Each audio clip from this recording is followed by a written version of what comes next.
जय मसीह की। आज 3 मई है। आज के मनन का विषय एक गंभीर सामाजिक और आत्मिक चुनौती है, दहेज। नहीं।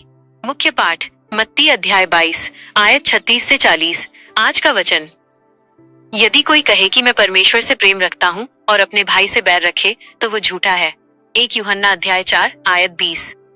मेरे प्रियो, दहेज एक ऐसी सामाजिक बुराई है जिसका उन्मूलन कानून बनने के बाद भी पूरी तरह नहीं हो पाया है। आज भी हम ऐसी खबरें सुनते हैं जहां बहुओं को लोभ के कारण प्रताड़ित किया जाता है। एक मसीही होने के नाते हमें इस विषय पर परमेश्वर के वचन के दृष्टिकोण को समझने की बहुत आवश्यकता है। आइए आज इस विषय पर 3 मुख्य बिंदुओं पर गौर करें। 1. बाइबल का संदर्भ और ऐतिहासिक बदलाव।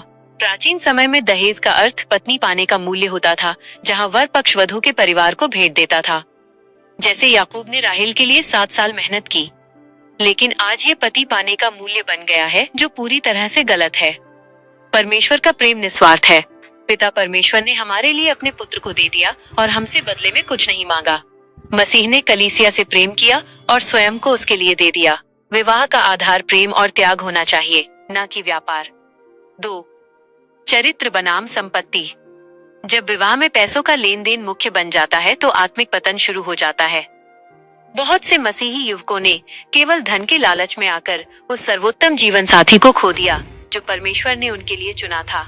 याद रखिए, सुंदरता और धन व्यर्थ हो सकते हैं, पर परमेश्वर का भय मानने वाला चरित्र ही अंत तक बना रहता है।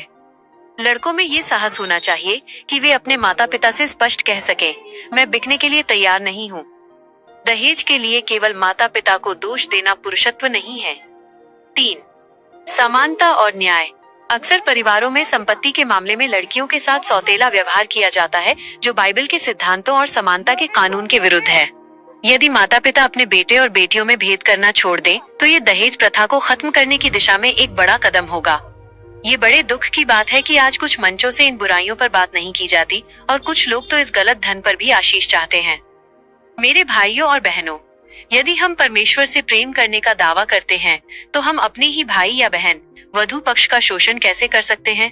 आइए हम एक ऐसी मसीही समाज का निर्माण करें जहां विवाह पवित्रता और प्रेम पर आधारित हो, न कि धन के लालच पर। परमेश्वर इस वचन के द्वारा हम सबको सही स्टैंड लेने और सामाजिक न्याय की राह पर चलने का साहस दे। आमीन।